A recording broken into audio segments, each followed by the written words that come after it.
Welcome students to the third and final part of our video series on determinants. So आपने first जो video series थी उसमें जाना था डिटर्मिनेंट हम किसे कहते हैं, टाइप्स ऑफ डिटर्मिनेंट्स, उनकी प्रॉपर्टीज।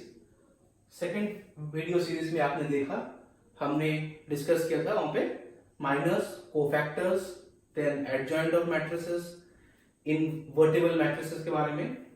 तो अब जो फाइनल वीडियो हम कर रहे हैं डिटर्मिनेंट चैप्टर में, it is about application of determinants and matrices. तो स्टूडेंट्स ये याद रखिए, आपने जो भी मैट्रिक्स या डिटर्मिनेंट जो चैप्टर पढ़ा है, ये दोनों चैप्टर जो है इनका जो यूज है उसके बारे में हम यहाँ पे थोड़ा बहुत ही ब्रीफली हम डिस्कस करेंगे।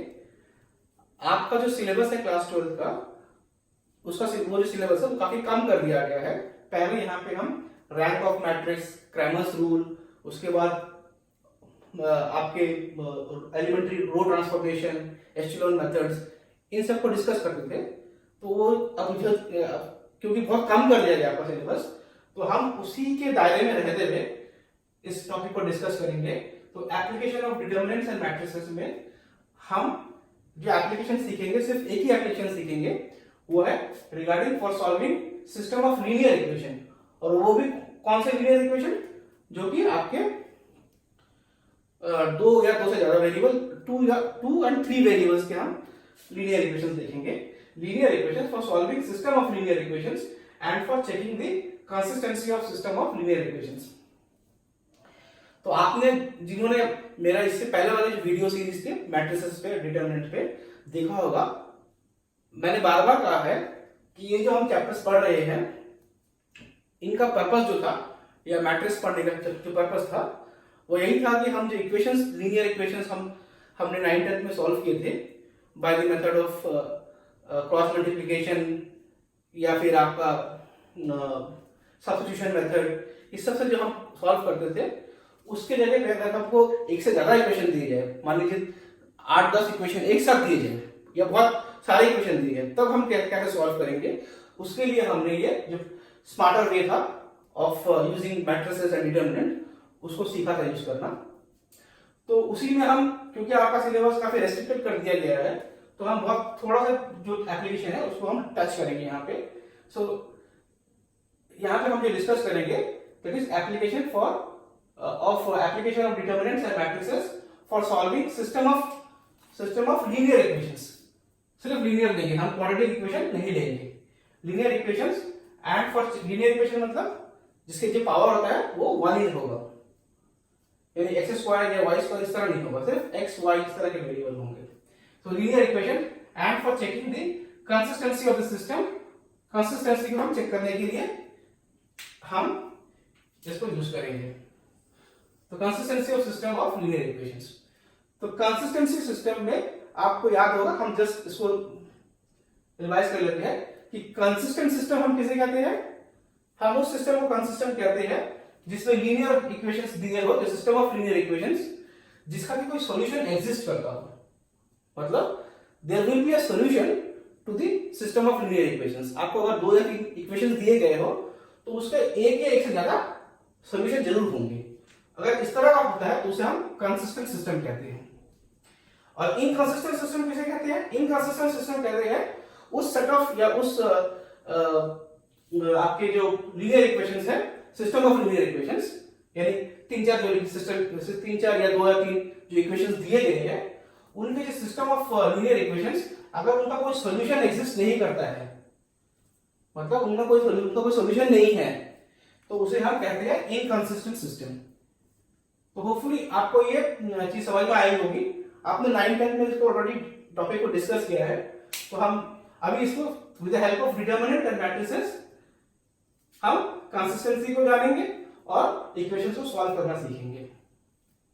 अच्छा, यहाँ पे एक और चीज मैं बता दूं कि हम अपने इस डिस्कशन में, हम जो पूरा डिस्कशन है हम लीनियर इक्वेशंस में ही रेस्ट्रिक्ट रखेंगे। We will restrict our discussion to only linear equations. हम क्वाड्रेटिक या जो अदर इक्वेशंस है उनके सॉल्यूशन के बारे में यहाँ पे हम कोई डिस्कशन नहीं करेंगे। तो होपफुली आपको ये बेसिक कॉन्सेप्ट समझ में आया कि हम यहाँ पे क्या करने जा रहे हैं। इसके बाद हम धीरे धीरे इसको और डिस्कस करते हैं और इलैबोरेट करेंगे, आपको समझ में आएगा। सो स्टूडेंट्स, अभी हमने कंसिस्टेंट सिस्टम और इनकंसिस्टेंट सिस्टम के बारे में डिस्कस किया था। तो अभी हम जानेंगे solution of a system of linear equations using inverse of a matrix. तो हमने कंसिस्टेंसी और के बारे में हमने डिस्कस किया था। अब हम सॉल्यूशन निकालने के बारे में डिस्कस करेंगे। यही एक लास्ट टॉपिक है आपके चैप्टर 4 में कि हम सिस्टम ऑफ लीनियर इक्वेशंस आपको दिए गए हो तो with the help of inverse of a matrix हम उसके सॉल्यूशन को निकालेंगे। तो let's first discuss, let's tech system of, मान लीजिए system of, let's tech system of, मैं 3 लीनियर इक्वेशंस ले रहा हूं, 3 लीनियर इक्वेशंस लेते हैं, उसके बारे में डिस्कस करते हैं। तो लेट्स फर्स्ट डिस्कस दिस। तो जनरल इक्वेशन इस तरह हम लेते हैं a1x b1y plus c1 is equal to d1। तो इस तरह आपका एक इक्वेशन है, c1z होगा, 3 वेरिएबल है। अच्छा, then a2x b2y c2z is equal to d2, a3x b3y c3z is equal to d3। इस तरह आपको देखिए, आपके 3 वेरिएबल है x y z और आपको 3 इक्वेशंस दिए गए हैं सॉल्व करने के लिए। तो आप चाहे तो आप with the help of cross multiplication, substitution method और जो आपने 9th तक में सीखा था उनको यूज करके भी सॉल्व कर सकते हैं। लेकिन अभी हम जो नया मेथड सीख रहे हैं that is called matrix method. इसको हमेशा याद रखिए, ये है मैट्रिक्स मेथड। मैट्रिक्स मेथड से अब हम सॉल्यूशन निकालेंगे। इसमें मैट्रिक्स मेथड में हम इनवर्स ऑफ मैट्रिक्स को यूज करेंगे। तो पहले आप इन तीनों इक्वेशंस को ध्यान से देखिए, a1x plus b1y plus c1 is equal to d1। इस तरह आपके पास 3 वेरिएबल्स, 3 इक्वेशंस दिए गए हैं। सो अब हम एक नया मेथड में इसको लिखना सीखते हैं। अच्छा, हम इसको इस तरह लिखेंगे, मैट्रिक्स के फॉर्म में लिखेंगे। इसमें जो भी हमारे पास कोफिशिएंट्स है उसका हम एक मैट्रिक्स बनाएंगे। तो ए जब हम कहेंगे एक मैट्रिक्स, मान लीजिए हम इस इक्वेशन को बेसिकली इस फॉर्म में लिखेंगे, a capital x is equal to B. इस फॉर्म में हम इसको लिखेंगे। तो वहां इस फॉर्म में लिखेंगे where a is a matrix, x is a matrix and b is a matrix. So a क्या है? A is called coefficient matrix, जिसमें कि हम जितने भी कोएफिशिएंट है उनको लिखेंगे। So it is called coefficient matrix. क्या क्या कोएफिशिएंट है हमारे पास? a1 b1 c1 a2 b2 c2 a3 b3 c3। these are the coefficient. तो इसलिए हम, क्योंकि ये कोएफिशिएंट का मैट्रिक्स है, इसे हम कहेंगे कोएफिशिएंट मैट्रिक्स। अच्छा, x जो होगा उसमें हम क्या लिखेंगे? जो वेरिएबल है उसको लिखेंगे। तो यानी ये हो गया a is coefficient matrix, right. जो x है, x is variable matrix, variable matrix. इसमें क्या होंगे? जो वेरिएबल्स है हमारे x y z, इनको हम लिखेंगे। अच्छा, इसको थोड़ा देख लीजिए इस तरह से। मैंने किस फॉर्म में लिखा है? This is a into x is equal to जो हमारे सॉल्यूशन थे d1 d2 d3। तो हम जब भी हमको इक्वेशन, लीनियर इक्वेशंस दिए जाएंगे और कहा जाएगा कि solve this with the help of matrix method, तो मैट्रिक्स मेथड से हमें करने के लिए हम पहले इसको मैट्रिक्स फॉर्म में लिखने की कोशिश करेंगे। ax is equal to B, इस तरह फॉर्म में लिखेंगे, where a is coefficient matrix, x is variable matrix, और जो b है वो आपका जो ये जो कांस्टेंट है उनके मैट्रिक्स है। तो अब देखिए इस फॉर्म में लिखेंगे। अच्छा, हम इस तरह से लिखते हैं ना, तो आप देखिए you are basically multiplying these two matrices. तो हम कैसे मल्टीप्लाई करते हैं, हम रो के साथ कॉलम को मल्टीप्लाई करते हैं। तो आप देखिए जब रो को कॉलम के साथ मल्टीप्लाई करेंगे, इसमें क्या होगा, a1x plus b1y plus c1z, तो वो आपका पहला ये बनेगा, that will be equal to d1। तो वही आपका ये इक्वेशन है, right. Then a2x plus b, इसके साथ इसको मल्टीप्लाई कीजिए, तो a2x plus b2y plus c2z is equal to d2। इन दोनों मैट्रिक्स को मल्टीप्लाई करेंगे, देखिए आपको यही मिलेगा, a3x plus b3y plus c3z। Multiplication में क्या होता है, रो के साथ कॉलम को मल्टीप्लाई करते हैं ना। तो अगर इसको अगर इन दोनों मैट्रिक्स को आप मल्टीप्लाई करते हैं, इफ यू मल्टीप्लाई देम, तो आपको बेसिकली क्या मिलेगा, ये इक्वेशन मिलेगा। तो इसका मतलब क्या है, I can write these linear equations in the matrix form like this. तो अब तक आपको मैट्रिक्स फॉर्म में इक्वेशन को लिखना आ गया होगा। सो स्टूडेंट्स, हम डिस्कस कर रहे थे कि अगर हम मैट्रिक्स मेथड को यूज करें to find solutions of linear equations, तो हम किस तरह करते हैं, ax is equal to b, इस तरह हम लिखते हैं, जहां पे a is coefficient matrix, x is variable matrix, और जो b था हमारा कांस्टेंट मैट्रिक्स था। तो इस फॉर्म में हम लिखते हैं, जैसे कि हमने इससे पहले जो 3 इक्वेशंस लिए थे और 3 वेरिएबल्स दिए थे x y z, उसके लिए किया था। तो इस तरह अगर हमारे पास आ जाए और हम उसको मैट्रिक्स मेथड से सॉल्व करेंगे, तो हम पहले हम जो देखेंगे, जो वर्किंग फॉर्मूला जो है इसमें, वो ये है कि हम फर्स्ट जो केस हम देखेंगे, फर्स्ट केस जो है दैट इज जो a है, if a is non singular matrix, तो a क्या हो सकता है, एक a जो कोएफिशिएंट मैट्रिक्स है वो आइदर वो सिंगुलर होगा या फिर नॉन सिंगुलर होगा। तो हम पहले नॉन सिंगुलर को डिस्कस करते हैं। If a is non singular matrix, अगर वो जो कोएफिशिएंट मैट्रिक्स हमने बनाया था, if that is non singular, that means determinant of a is not equal to 0।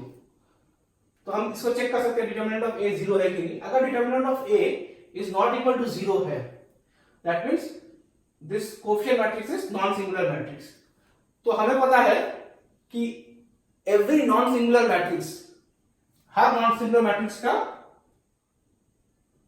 Inverse exist करता है। यानी इसका मतलब क्या है, a इज इनवर्टिबल, यानी a का इनवर्स पॉसिबल है। Inverse of a exist, a is invertible, और दूसरे तरीके से कहें, inverse of a inverse exist. अच्छा, यानी क्या होगा, अगर ये नॉन सिंगुलर मैट्रिक्स है, कोएफिशिएंट मैट्रिक्स, दैट वो कैसे हम पता करेंगे कि डिटरमिनेंट इज 0। तो इसका मतलब क्या है कि उसका इनवर्स एग्जिस्ट करता है। तो विद अगर हमें इनवर्स निकालना आता है, हमने सीखा है, तो with the help of that formula हम इजीली एक्स वाई जेड की जो वैल्यू है वो हम निकाल सकते हैं। तो अच्छा, इसमें क्या होगा, अगर ये इनवर्स एग्जिस्ट करता है, दैट मींस जो वेरिएबल्स होंगे एक्स वाई जेड, या जो भी वेरिएबल्स होंगे, अगर आप ज्यादा इक्वेशंस लेंगे तो ज्यादा वेरिएबल्स होंगे, तो खैर जितने भी वेरिएबल्स होंगे उसके लिए आपको यूनिक सॉल्यूशन मिलेगा। You will get a unique solution.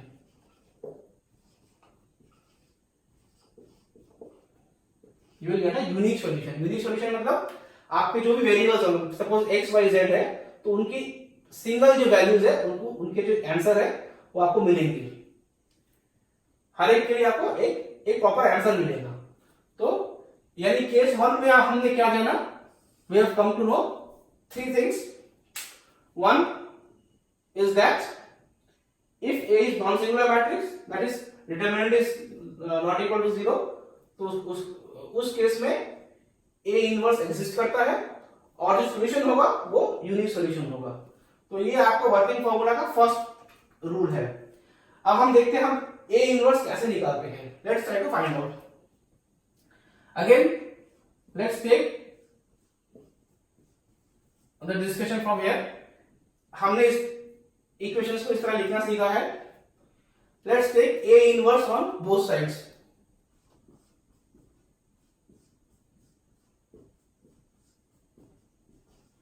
I am taking A inverse on both sides, right. तो अगर हम A inverse on both sides लेते हैं, अच्छा प्रॉपर्टी से हमने जाना है ए इनवर्स इनटू ए क्या होता है, is a identity matrix, right. So identity matrix के साथ अगर किसी भी मैट्रिक्स को मल्टीप्लाई करेंगे तो you will get the same matrix. तो एक्स जो मैट्रिक्स था यानी जो वेरिएबल मैट्रिक्स है, जैसे हमारे जो 3 लीनियर इक्वेशंस थे उनके केसेस में एक्स वाई जेड का जो मैट्रिक्स होगा यानी variable matrix will be equal to A inverse matrix into B.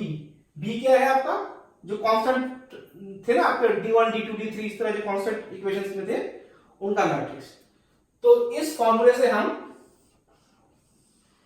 Easily हम जो है वेरिएबल की इक्वेशंस निकाल सकते हैं। तो अभी जो हम डिस्कस कर रहे थे उसमें हमारा क्या वेरिएबल था, हमारे जो 3 लीनियर इक्वेशंस थे उसका वेरिएबल्स क्या थे, x y z। 3 linear equations दिए थे हमने with variables x y z। तो इन दैट केस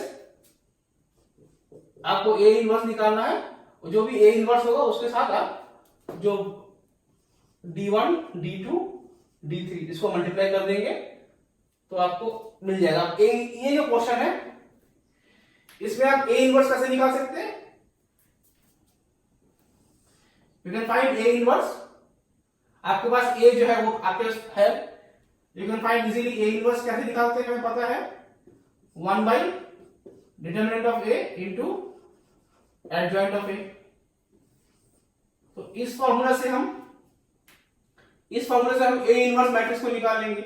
उस मैट्रिक्स के साथ अगर हम इसको मल्टीप्लाई कर देंगे, दो मैट्रिक्स को हमें मल्टीप्लाई करना आता है रो इनटू कॉलम करके, तो जो हमें वैल्यू मिलेगी वो एक्स वाई जेड की वैल्यू होगी। हम फिर कंपेयर करके इजीली हम एक्स वाई जेड की यूनिक वैल्यूज हम निकाल पाएंगे। तो होपफुली आपको केस 1 जो है in the case of non singular matrix ये कॉन्सेप्ट आपको समझ में आया होगा। सो स्टूडेंट्स, हमने अभी फर्स्ट केस में डिस्कस किया था कि A is non singular. Now second case में let's take if A is singular matrix, A is singular matrix. अगर जो आपका कोएफिशिएंट मैट्रिक्स है वो सिंगुलर हो, इन दैट केस क्या होता है, determinant of A is equal to 0 होता है। तो इस तरह अगर आ जाए तो इसके अंदर हम जो पहले चीज करेंगे वो है adjoint of A into B, इसको सॉल्व करेंगे। ठीक है, इस मैट्रिक्स को हम सॉल्व करेंगे यानी एडजॉइंट ऑफ A निकालेंगे और B के साथ मल्टीप्लाई करके जो मैट्रिक्स मिलेगा उसको देखेंगे। तो इसके अंदर पे हमें दो कंडीशन मिलेंगी। पहली जो कंडीशन है कंडीशन 1 वो है इफ, फर्स्ट जो कंडीशन है that is adjoint of A into B is not equal to O यानी जीरो मैट्रिक्स। अगर हमें adjoint of A into B जो है वो हमें नॉन जीरो मैट्रिक्स मिलता है, in that case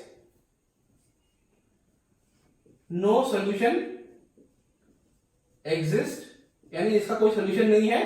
that means जो सिस्टम ऑफ लीनियर इक्वेशंस है, जो सिस्टम ऑफ लीनियर इक्वेशन दिए गए हैं, अगर 3 है तो 3 होंगे, 4 होंगे, जो भी है, whatever be the system of linear equations, they are not consistent, they are inconsistent। हमने पहले डिस्कस किया था ना, they are inconsistent। ये कंडीशन 1 है। अच्छा, सेकंड कंडीशन क्या हो सकती है, second condition is when adjoint of A into B is equal to zero matrix अगर हो। पहला केस था कि जीरो मैट्रिक्स ना हो, तो हम डायरेक्ट कह देंगे कि the system is inconsistent, it has got no solution, इसका कोई सॉल्यूशन ही नहीं है। इसको हम जितनी भी कोशिश कर रहे हैं इसको हम सॉल्व नहीं कर सकते हैं। लेकिन अगर जीरो मैट्रिक्स आ जाए तो फिर हमारे पास फिर दो केस हो सकते हैं, दो पॉसिबिलिटीज हो सकती है। इफ इट इज कंसिस्टेंट, अगर ये कंसिस्टेंट हुआ, if system is consistent,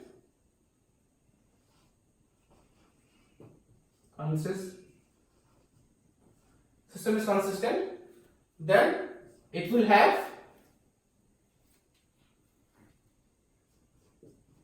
a number of solutions. Normally हमारे पास था केस वन में कि कंसिस्टेंट था, तो उसमें क्या था, यूनिक सॉल्यूशन था। इसमें क्या होगा, कंसिस्टेंट हो सकता है लेकिन it will have a number of solutions, यानी इनफिनिट सॉल्यूशंस होंगे। That is it may have infinite solution,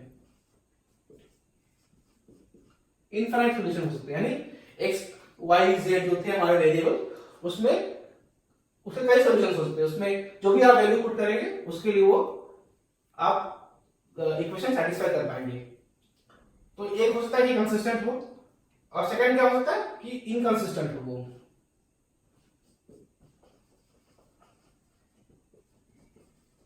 अगर इनकंसिस्टेंट है तो it will have no solution. So ये है आपका वर्किंग फॉर्मूला कि केस वन अगर नॉन सिंगुलर है तो आप इनवर्स निकाल के सॉल्व कर सकते हैं। केस टू में क्या है, आप कंसिस्टेंट है कि नहीं ये आप जान सकते हैं with the help of adjoint A into B. इस तरह हम केस टू में हम whether it has got solution और नॉट, इसके बारे में हम जानकारी ले सकते हैं। तो ये आपका वर्किंग फॉर्मूला है, आपका जितना भी लिमिटेड कोर्स है उसके लिए ये है। तो होपफुली आपको ये समझ में आया होगा। इस चीज को आप दिमाग में रखिए, इसके बाद हम जब प्रॉब्लम सॉल्व करेंगे आपको ये कॉन्सेप्ट जो है और भी क्लियर होगा। सो स्टूडेंट्स, हमने अभी वर्किंग फॉर्मूला को डिस्कस किया था, तो आइए अब हम एक प्रॉब्लम को सॉल्व करते हैं। तो हमने यहाँ पे सिस्टम ऑफ लीनियर इक्वेशंस लिए हैं। We have taken 3 linear equations with 3 variables. 3 equation है और 3 वेरिएबल है x y z। तो this system of linear equation हमने लिया है। हमें कहा गया है solve the following system of equations by matrix method, यानी हमें मैट्रिक्स मेथड से इसको सॉल्व करना है। सो हम मैट्रिक्स मेथड से कैसे सॉल्व करते हैं, हम अरेंज करते हैं in the matrix form ax is equal to b। अच्छा, मैं सिर्फ समझाने के लिए यहाँ पे लिख रहा हूं, डिटेल में नहीं लिख रहा हूं। आप जब इसको सॉल्व करेंगे आप पूरा लिखेंगे कि expressing the equations in matrix form in this, where आपको पूरा लिखना है। वेयर जो a है, a is a coefficient matrix, क्या होगा इसमें 3 -2 3 2 1 -1 4 -3 2। This is the coefficient matrix. X is variable matrix जिसमें है x, y and z, and B is our constant matrix जिसमें है 8 1 and 4। तो ये 3 हमने ले लिया है। We have arranged them in the matrix form। तो अब हम जो पहले चीज देखेंगे whether A is singular or non-singular। So for that we find the determinant of A। determinant of A निकालते हैं। 3 into this 2 minus plus 2 -3 -1, अब इसमें माइनस होगा, यानी दिस इज -3। इसमें -2 है, पोजीशन जो है प्लस माइनस होगी, minus plus +2, this 2 into 2 4 this -4 यानी +4 होगा, माइनस ऑफ माइनस, देन 3, इसकी position 2 into 3 is minus, this is -6 and this is 1 minus 4 is -4. So let's solve this. This is 3 into -1 plus 2 into 8 plus 3 into -10. So what do we get? This is -3 plus 16 -30. तो 30 -3 यानी -33, 33 से 16 अगर minus करेंगे तो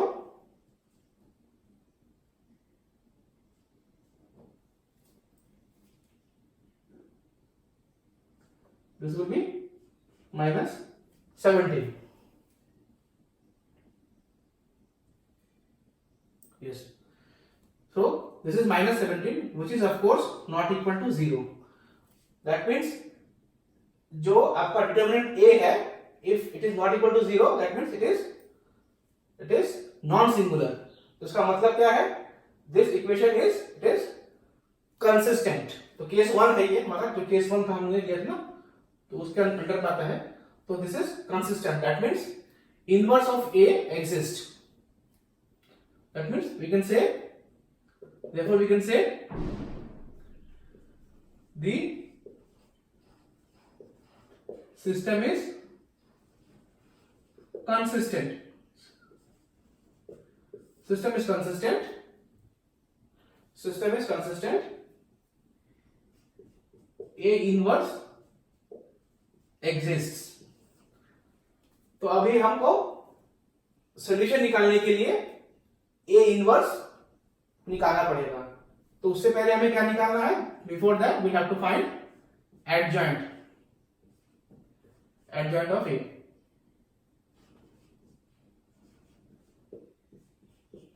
we have to find adjoint of A. तो हम थोड़ा board को साफ कर लेते हैं, उसके बाद we find the adjoint of A. So students, अब तक हमने determinant of A that is -17 ये निकाला था. तो अब हम इसको आगे सॉल्व करते हैं. हमने क्या कहा है कि these system of equations are consistent. That means they have a solution and it is unique solution का possible है. और इनके for this A inverse exist. तो A inverse exist करता है और इसके लिए इसका solution possible है. सो अभी हम क्या निकालेंगे? एक बार हम थोड़ा फिर से लिख लेते हैं इसको. जो हमारे पास जो A मैट्रिक्स था यानी कोफिशिएंट मैट्रिक्स था, that was 3 -2 3 2 1 -1 4 -3 2. This is our coefficient matrix. तो कोफिशिएंट मैट्रिक्स के रिस्पेक्ट में अभी हम जब एडजॉइंट हमको निकालना होगा, तो एडजॉइंट के लिए हमें क्या चाहिए होंगे? कोफैक्टर्स निकालने होंगे. we'll have to find the cofactors. तो हम पहले कोफैक्टर्स निकाल लेते हैं and then we'll find the adjoint. तो फर्स्ट जो कोफैक्टर है A11 वो क्या होगा? this यानी 2 प्लस 3 -3 यानी 2 -3 -1. साइन क्या होगा इसमें? प्लस इंटू माइनस यानी -1. This is A11. Next A12. A12 क्या होगा? 2 into 2 is 4 and this is plus 4 यानी +8. और साइन क्या होगा? पोजीशन की नेगेटिव है यानी -8. This is A12. What will be A13? A13 इसके रेस्पेक्ट में this is -6, this is -4, that is -10 और साइन क्या होगा? प्लस यानी प्लस इंटू -10 इज -10. सो हमें we are finding out all our cofactors. A21 क्या होगा इसके पोजीशन में? -4, this is +9. -4 and +9 is +5 और साइन क्या होगा? माइनस यानी -5. A22 is this. This is 3 into 2 is 6. 4 into 3 is 12. Minus 12 and plus 6 यानी माइनस 6. माइनस 6 साइन क्या होगा? Plus. Plus into minus is minus 6 यानी माइनस 6. देन A23 इसके रेस्पेक्ट में कोफैक्टर्स क्या होंगे? 3 into 3 minus 9 into plus 8. Minus 9 into plus 8 is minus 1 और sign क्या होगा? नेगेटिव. नेगेटिव पॉजिटिव हो जाएगा. This is plus 1. Now A31 इसकी पोजीशन देखते हैं. This is 2, this is minus 3. 2 minus 3 is minus 1 और यहाँ पे 3 प्लस 1 यानी 4 यानी प्लस है. That is plus 2 minus 3 is minus 1. This is minus 1. A32 इसकी पोजीशन देखते हैं. This is minus 3. This is minus 3 and this is minus 6. Minus 3 and minus 6 is minus 9. Minus 9 और इसमें क्या है? साइन क्या है? Minus. Minus 9 plus 9. Plus 9. A33. Let's see the position of this A33. 3 and this is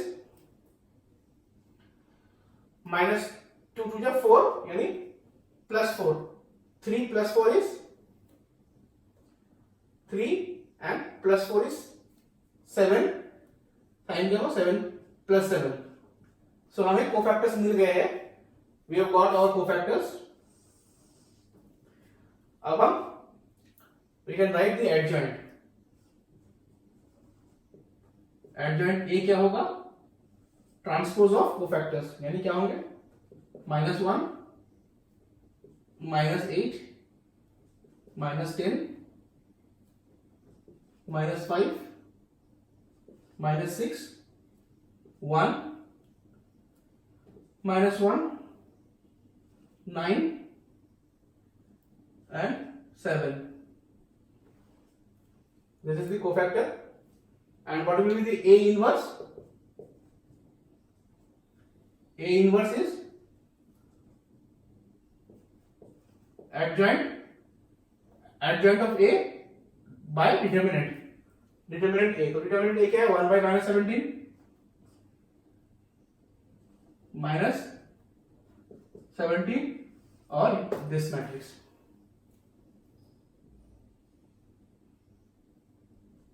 minus 1 minus 5 minus 1 minus 8 minus 6 plus 9 minus 10 1 and 7.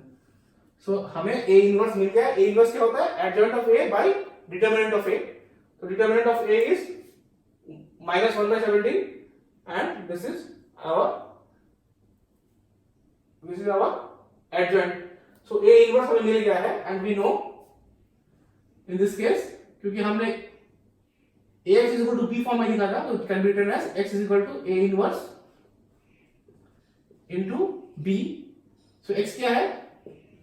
x y z this matrix and A inverse क्या है? A inverse is minus 1 by 17 into this matrix minus 1 minus 5 minus 1 minus 8 minus 6 plus 9 minus 10 1 7 into B matrix. What is B matrix? B matrix is 8 1 4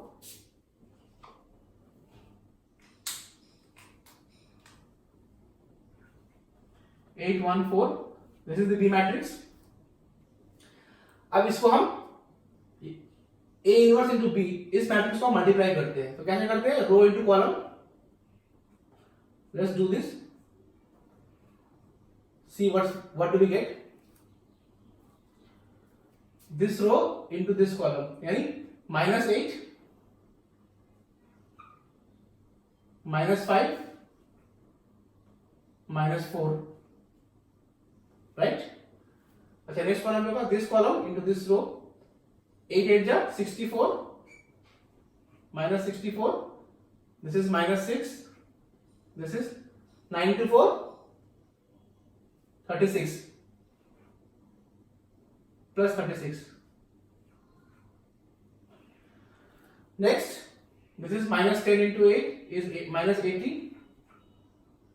This is 1. This is plus 7 into 4. 7 7 is 7. 28. So let's solve this. What do we get? -1 by 17. ये तीनों minus में है. 8 plus 4 is 12. 12 plus 5 is -17. -17. Okay. This is 70. 70 में से 36. 64 minus 6 is -70. -70 से 36 अगर हम करेंगे तो इसमें यानी माइनस, दिस इज -34. ओके, इसमें क्या है 80 -80 और ये 28 plus 1 is 29. 29 अगर 80 से अगर हमको सब्सट्रैक्ट करना हो तो हमें क्या मिलेगा? Minus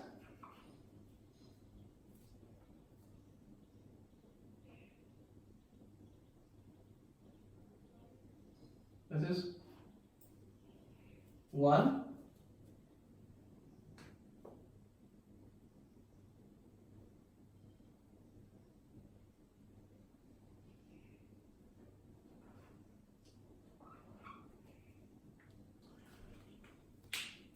we get 50.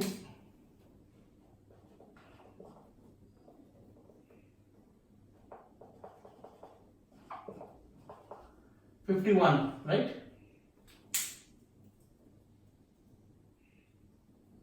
(28 plus 1 is 29. 29 80 से अगर हम 80 से 29 को सब्सट्रैक्ट करेंगे तो we get 51. So अगर इसको 70 से डिवाइड करेंगे what will we get? -70 से करेंगे तो उसको 1, this will become 2 and this is 3.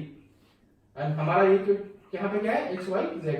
देखिए, सो टू मैट्रिसेस कब समान होते हैं? जब उनके एलिमेंट्स जो होते हैं, कॉरस्पॉन्डिंग एलिमेंट्स होते हैं, वो सेम होते हैं. तो this means x is equal to 1, y is equal to 2 and z is equal to 3. तो देखिए, we have got the unique solution for x y z. तो ये जो हमने तीन इक्वेशन लिए थे, सिस्टम ऑफ इक्वेशन, तो इसको हमने मैट्रिक्स मेथड से सॉल्व किया and we got the value of x y z. Students, now let's solve this next problem. We are given a system of linear equations with two variables and two equations. x और y दो variable है और दो equation हमको दिया है. We have to solve this. क्योंकि हमने अभी मैट्रिक्स मेथड सीखा है, तो we will try to solve these equations and try to find the value of x and y with the help of matrix method. तो हम मैट्रिक्स मेथड से solve करने की कोशिश करते हैं. तो फर्स्ट थिंग जो है सॉल्यूशन में, we will try to express this in the form of matrix ax is equal to b, where a is the variable matrix, coefficient matrix 1 3 2 6, and x is variable xy and b is constant matrix. So इसको करने के लिए पहले हम क्या करेंगे? We have to find whether a is, we try to find whether the determinant a is equal to 0 or not. That is whether it is singular or non-singular. So what is the value of determinant a? This is 6. 3 minus 2 is 6. Is equal to 0. तो देखिए यहाँ पे determinant की जो value है वो 6 आ गई है। डिटर्मिनेंट की वैल्यू अगर 6 आ जाए तो इसका मतलब क्या है कि इसमें हम सोल्यूशन नहीं निकाल पाएंगे। पहली बात तो ये है, इसमें हम कोई भी सोल्यूशन नहीं निकाल पाएंगे क्योंकि हमको ए इनवर्स नहीं मिलेगा। सो दिस इज वन थिंग। ये क्या है, आपको याद है ना जो हमने वर्किंग फॉर्मूला सीखा था, उसमें केस 2 में पड़ेगा ये। तो अब हम चेक करेंगे कि अगर ये 0 है तो फर्स्ट थिंग तो है कि हम स्टेट ऑफ इसको नहीं कहेंगे कि इनकंसिस्टेंट है। अभी हम चेक करेंगे adjoint of A into B, इसकी क्या वैल्यू आती है। we'll try to find the adjoint of a into b, इसकी क्या वैल्यू आती है। तो adjoint of a क्या है, मैं एक बार में लिख रहा हूं इसकी पोजीशन। अच्छा हम थोड़ा लिख लेते हैं समझने के लिए। a11 जो कोफिशिएंट है, कोफैक्टर्स जो है, इसका क्या होगा 6। a12 कोफैक्टर क्या होगा इसका -2। a21 कोफैक्टर क्या है -3। a22 cofactor is +1। so what is the adjoint of a? Adjoint of a transpose of this, that is 6 -2 -3 1. This is the adjoint of a. So अभी हम निकालेंगे a into adjoint of a into b, adjoint of a into b. Let's see what do we get. This is 6 -3 -2 1, and this is b is 5 and 8. So let's multiply these two. What do we get? Let's see. 5 6 is 30 minus this is 8 into 3 24. This is against row of column. This is -10. This is +8, which is equal to 6, and this is equal to -2. So of course this is not equal to 0 matrix. This is not equal to 0 matrix. अगर ये 0 matrix नहीं होता है तो यानी condition 1 जो था case 2 में, कंडीशन 1 वो एप्लीकेबल होता है। That means we can suddenly say that the system of equations is inconsistent. System of equation is inconsistent. Inconsistent है, it has no solutions. It has got no solution. इस equation के कोई solution नहीं है। Students, now let's solve the next problem. Here again we are given a system of linear equations, two linear equations, and we'll try to find the value of x and y. x और y की जो क्या value होगी हम निकालने की कोशिश करेंगे, लेकिन हम with the help of matrix method इसको सॉल्व करेंगे। So let's solve this. First thing we'll try to first that the system of linear equations will express them in the form of matrix Ax is equal to B, where A is the coefficient matrix comprising of coefficients, X is variable matrix comprising of variable x and y, and B is constant matrix 4 and 5. So इससे पहले कि हम solutions देखें तो first we'll have to test whether determinant of A is 0 or non-zero. So let's find out the determinant of A.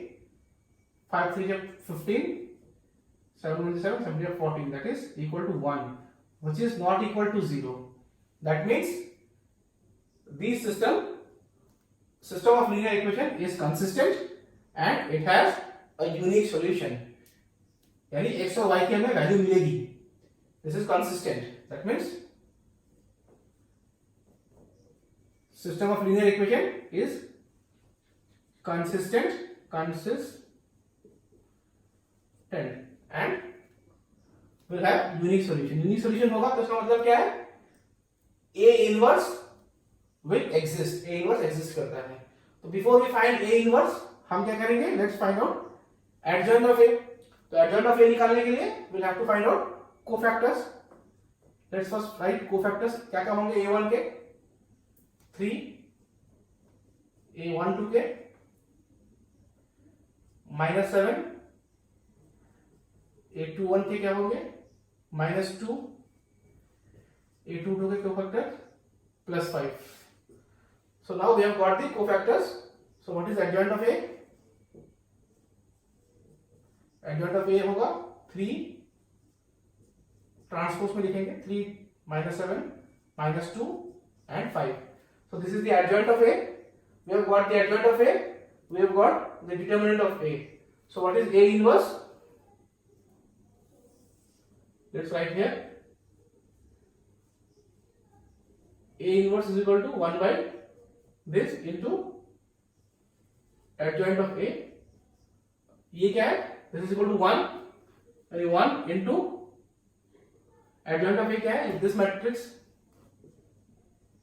3 -7 -2 5. So this is the A inverse. 1 के साथ multiply करेंगे तो सेम रहेगा.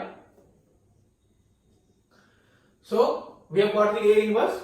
So we can write if this is Ax is equal to B, so this can be expressed as x is equal to A inverse into B. So let's write x क्या है? X and y. A inverse क्या है? 3 -7 -2 5. And what is B? B is 4 and 5.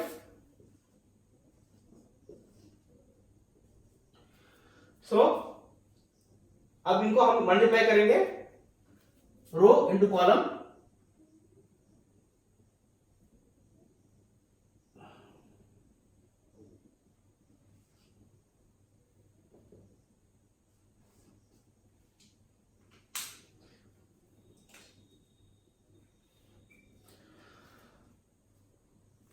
Four 3 12. This is -10. 7 into -4, -7 into 4, 28, -28, and 5 5 are 25. So what do we get? This is 2, this is -3. So x and y is this.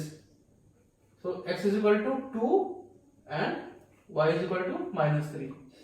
As I said, this is the system of equation is consistent and it will have unique value. तो देखिए x की unique value, x की 2 है, y की 3 है, और कोई भी वैल्यू लगाइए ये इक्वेशन सेटिस्फाई नहीं करेगा. सो स्टूडेंट्स, अभी तक हमने जो भी सवाल किए उससे आप होपफुली आपका जो एक्सरसाइज 4.6 है उसके सारे सवाल कर पाएंगे. तो अब हम कुछ मिसलेनियस क्वेश्चंस जो है उनको डील करते हैं. तो यहाँ पे हमने जो क्वेश्चन लिया है वो है prove that the determinant this is independent of theta. आपको कहा गया कि ये डिटर्मिनेंट जो है this is independent of theta. तो वेरी सिंपल. तो इसको आप सॉल्व कैसे करेंगे?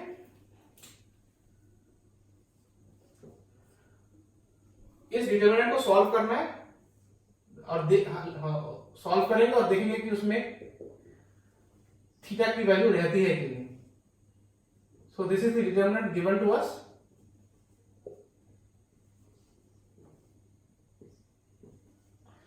अच्छा, आप एक चीज देखिए कि इस पे अगर आप कोई ऑपरेशंस करते हैं रो के या कॉलम के, तो बहुत ज्यादा आपको कोई सक्सेस नहीं मिलेगा, मतलब आप इसको छोटा नहीं कर पाएंगे। अगर यहाँ पे जीरो भी कर पाएंगे तो दूसरी जगह फिर बड़ा हो जाएगा।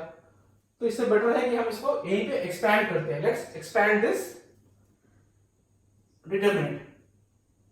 तो एक्सपैंड करेंगे तो हमको सॉल्यूशन मिलेगा। तो क्या है, x into this, that is minus x square minus 1, then minus sin theta, this is minus x sin theta, this is minus cos theta plus cos theta into, this is minus sin theta, and this is minus minus plus x cos theta. So this is minus x cube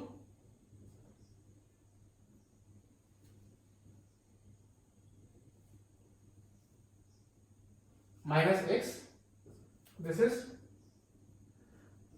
plus x sin square theta minus minus plus sin theta cos theta, इसको कीजिए, this is minus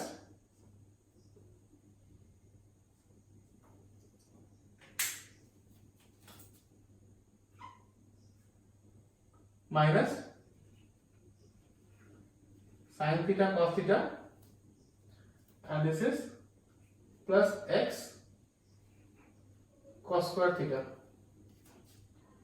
So let's see, यहां पे देखिए sin theta और ये this will cancel out.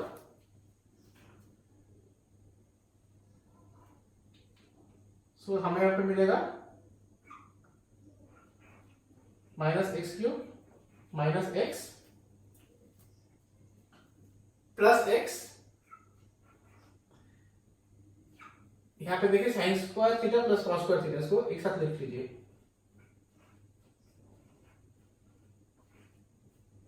Sine square theta plus cos square theta is 1।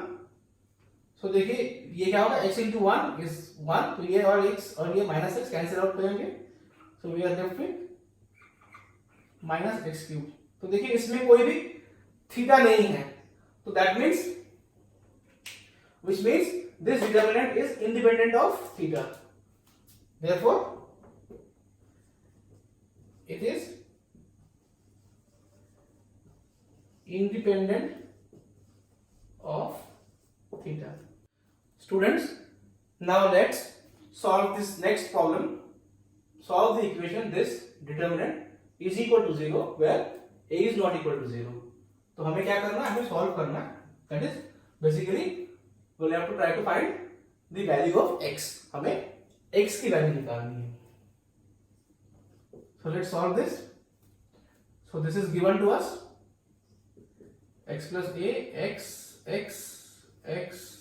plus a, x, this is x plus a is equal to 0. This is given to us. So आप देखिए, अगर मैं यहाँ पे operation करता हूं तो मैं इसको छोटा कर सकता हूं। If I add r1 is equal to r1 plus r2 plus r3, if I do this operation तो ऊपर क्या आएगा, मुझे मिलेगा मुझे 3x plus a, 3x plus a, 3x plus a, then बाकी जो कॉलम है सेम रहेंगे।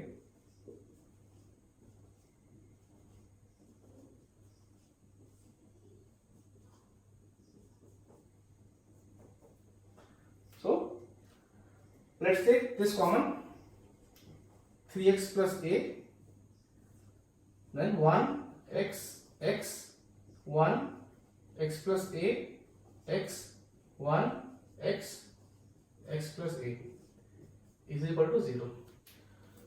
So यहां पे करते हैं, इसमें देखिए 1 आ गया है तो हम इनको 0 कर सकते हैं। So again let's take this operation, column operation, c2 is equal to c2 minus c1 and C3 is equal to C3 minus C1. So this will give us 3x plus a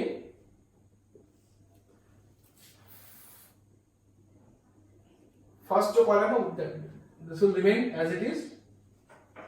second column में this into this minus this is 0, x plus a minus x is equal to a, this is 0.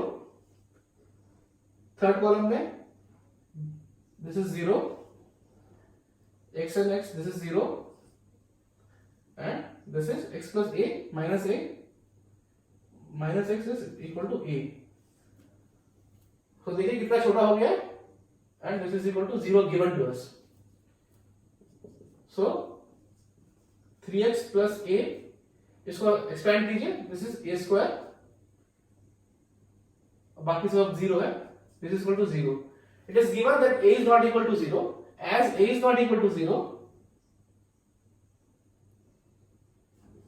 as a is not equal to 0, इसमें इसका मतलब क्या है? Either this is equal to 0 और this is equal to 0, क्योंकि 0 के साथ multiply करने पर ये 0 होगा. As a is not equal to 0, then 3x plus a must be equal to 0, which implies x must be equal to minus a by 3. This is the value of x. This is the value of x. Students, now let's solve the next problem. This is prove that this determinant is equal to 4a square b square c square. तो हमें left hand side equal to right hand side prove करना है. तो let's prove this.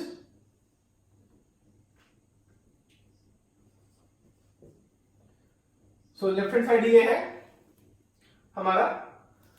तो इसमें देखिए एक चीज कि हर एक इस कॉलम में a कॉमन है, इस कॉलम में b कॉमन है, इस कॉलम में c कॉमन है. I am taking a from the first column, b from the second column and c from the third column. तो फिर क्या रहेगा? a प्लस b, इसमें से मैंने b कॉमन लिया तो c, b प्लस c, इसमें से c कॉमन लिया है तो a plus c, then a c.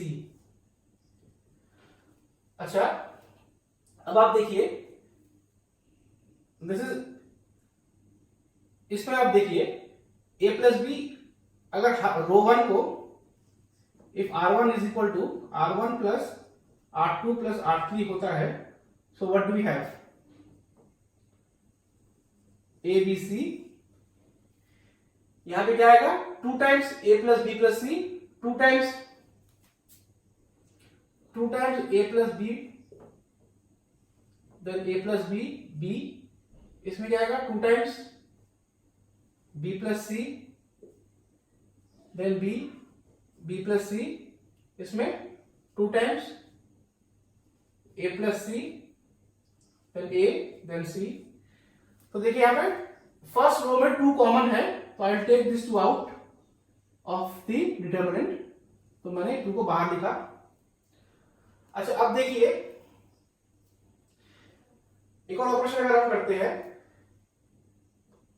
a plus B है, यहाँ पे a प्लस बी है, तो अगर मैं रो 2 को रो 1 से माइनस करता हूं तो मेरा ये जो एलिमेंट है ये 0 हो जाएगा. तो let's try this. r1 is equal to r1 minus r2.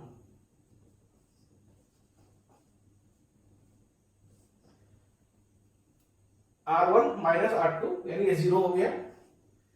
यहां पे क्या होगा? b plus c minus b is c. यहां पे a plus c minus a is c. बाकी जो है वो सेम एज इट इज रहेगा. a plus b, b plus c, this a c. Again देखिए यहां पे c है, यहां पे c है. I am writing here.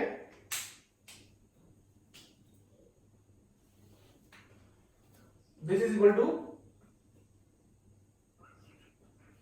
2abc. यहां पे मैं अगर c2 is equal to C2 minus C3, ये ऑपरेशन करता हूं कॉलम से। तो देखिए कॉलम 1 जो है it will remain same 0, A plus B, B, C से C माइनस करेंगे तो ये 0, this is B minus A,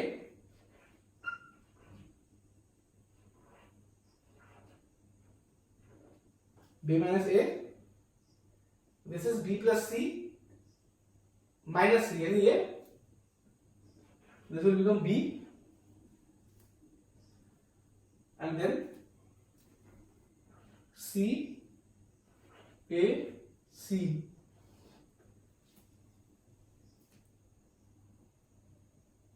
right. तो अब देखिए ये सब 0 हो गया है, तो I'll expand this. So let's see what do we get after expansion. 2ABC C into this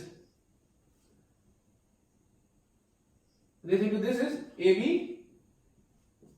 plus B square minus this into this minus B square, ये माइनस है यानी प्लस हो जाएगा, प्लस AB.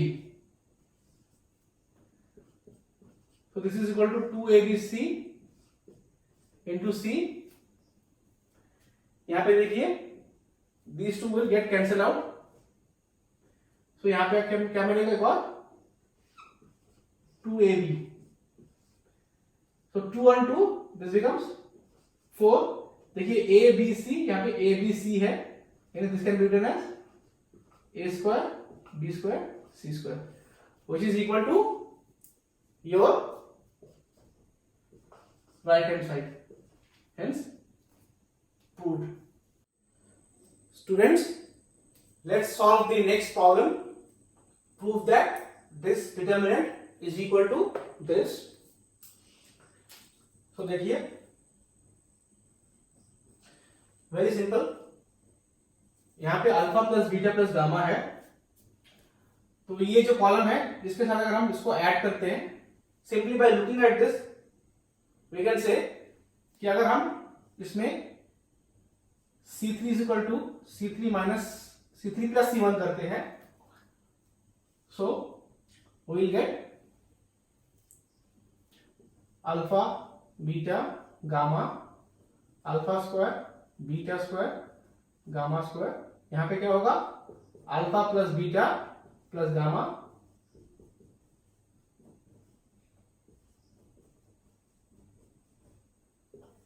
सो हमें यहां पे alpha plus beta plus gamma ये हमें कॉमन मिल जाएगा, will take this common, so this is alpha beta gamma alpha square beta square gamma square 1 1 1। सो यहां तक तो आ गया। अब देखिए यहां पे 1 है, सो अगर हम रो ऑपरेशन करें तो इसको हम 0 कर सकते हैं। तो लेट्स डू दिस, एक बार में लिखते हैं R2 is equal to R2 minus R1 and R3 is equal to R3 minus R1, alpha plus beta plus gamma. तो रो 1 जो है वो एज इट इज रहेगा, alpha alpha square 1, this will become beta minus alpha, this is beta square minus alpha square 0, this is gamma minus alpha gamma square minus alpha square and this is 0। तो अभी देखिए ये 0 हो गया है। अब यहां पे फिर लिखते हैं, देखिए alpha plus beta plus gamma, यहां पे देखिए beta minus gamma, beta square minus gamma square, यानी beta minus gamma plus beta plus gamma, इसको ले सकते हैं। यहां पे 0 है तो 0 में भी हम बीटा माइनस गामा से मल्टीप्लाई कर सकते हैं, 0 के साथ कोई भी नंबर मल्टीप्लाई करेंगे तो 0 ही होगा। तो इसका मतलब क्या है, इस रो में बीटा माइनस अल्फा जो है सॉरी बीटा माइनस अल्फा जो है वो कॉमन है, so I can take beta minus alpha common from this, from row second. Similarly I can take gamma minus alpha common from third row. देखिए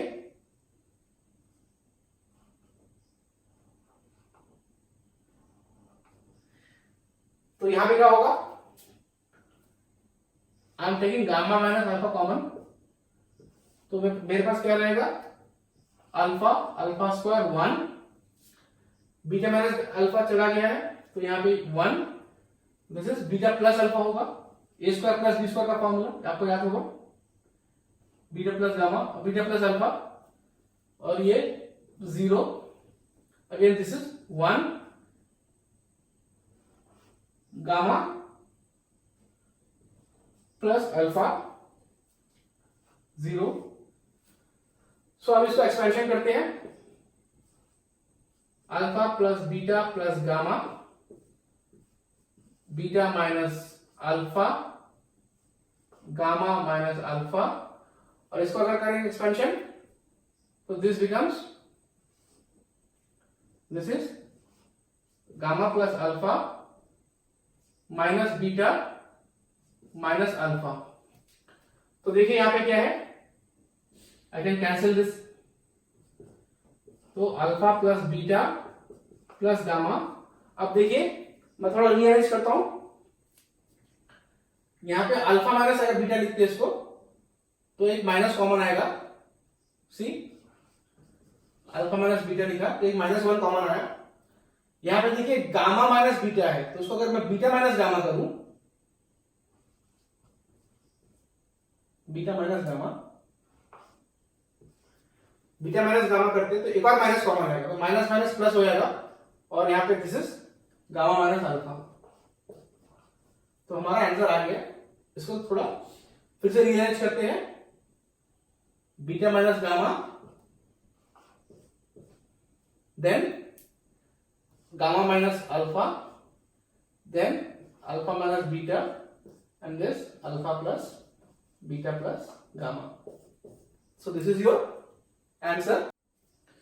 Students, now let's solve the next problem. If A, B, C are in AP, that is arithmetic progression, then the determinant this is, ये 4 option दिए, इसमें से कौन सा right है. So this is the determinant. इसको ध्यान से देखिए, x plus 2, x plus 3, x plus 4, यानी अगर 2 प्लस 4 6 है और ये 3, यानी उससे 2 टाइम्स बड़ा है, इससे अगर माइनस कर सकते हैं. तो देखिए हम क्या करेंगे इसमें, इसको जो रो 1 है ये वाला ऑपरेशन हम करेंगे, इसमें R1 plus R3 minus 2 times R2, तो ये डिटर्मिनेंट है. इस पे अगर हम ये वाला ऑपरेशन करते हैं तो क्या होगा, अच्छा x प्लस 2, x प्लस 4 क्या होगा, 2x प्लस 6, 2x प्लस 6 से माइनस करेंगे 2x प्लस 3, यानी ये 0 हो जाएगा. Similarly, x plus 3 plus x plus 5 is 2x plus 8. उसमें से minus 2 times x plus 8, 2x plus 8 यानी वो भी 0 हो जाएगा. देखिए यहां पे आइए, यहां पे क्या होगा, 2x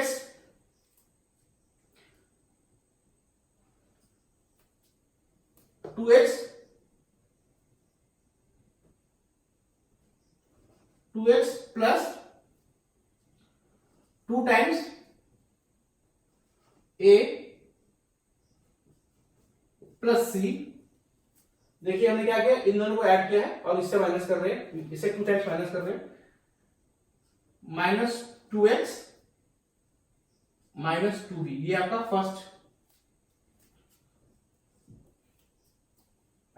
फर्स्ट रो है. सेकेंड रो पे कोई ऑपरेशन नहीं है, तो that will be same as the previous one. Third row में भी कोई ऑपरेशन नहीं है,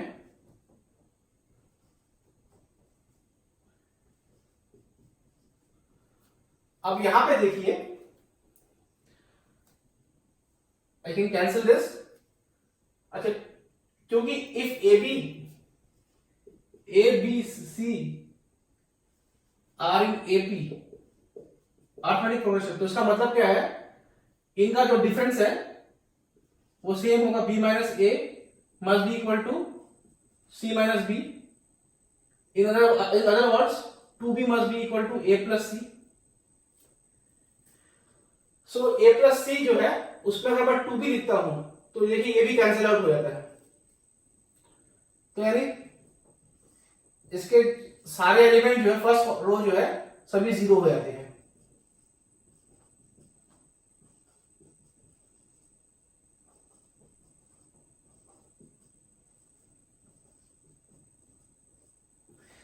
तो जिसके फर्स्ट रो जो है सारे जीरो है तो उसकी वैल्यू क्या है, जीरो होगी।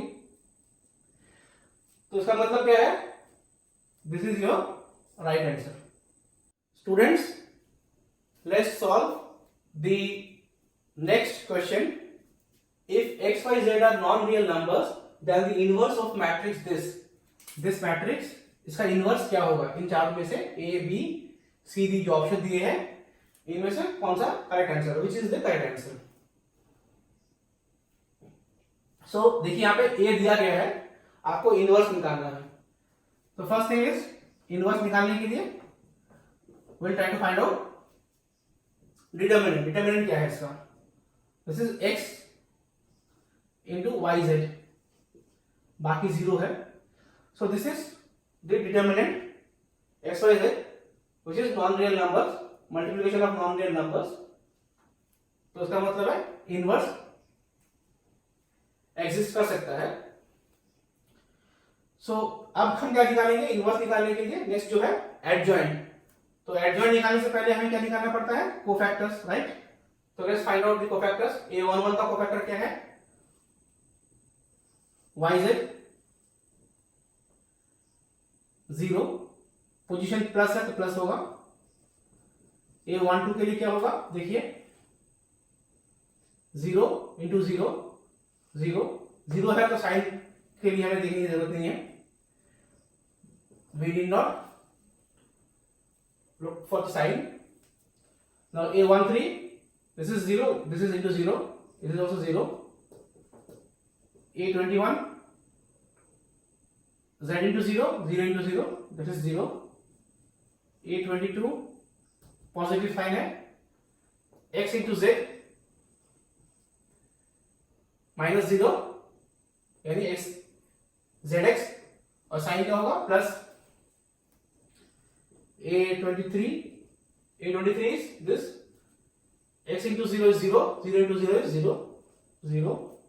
Okay, now next a31,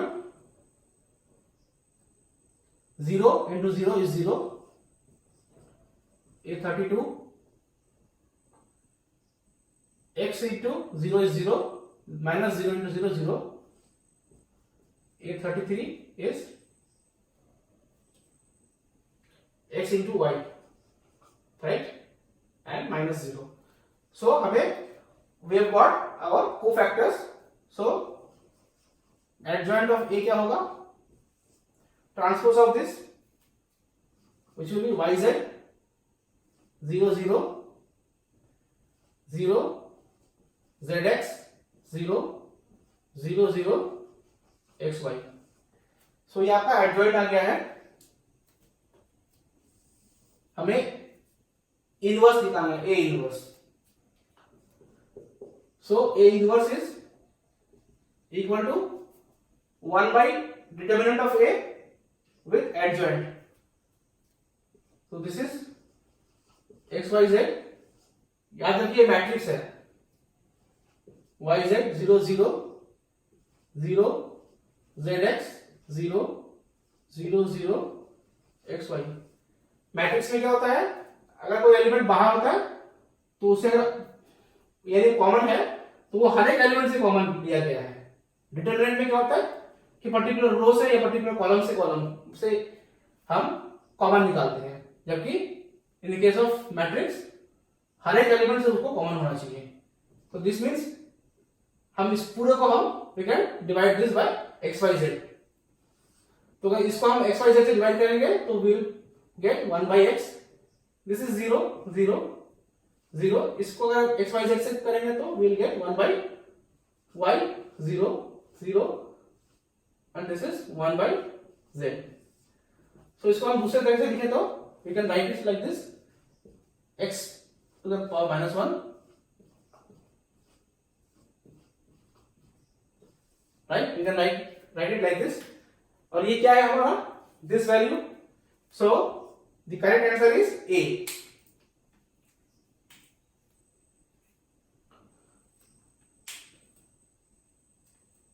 So students, with this we end our discussion on determinants। जो हमने जो वीडियो सीरीज आपके लिए बनाई है इसको आप पूरा देखिए फर्स्ट से लास्ट तक। होपफुली आप डिटरमिनेंट के सारे जो सवाल है टेक्स्ट बुक के वो आप कर पाएंगे।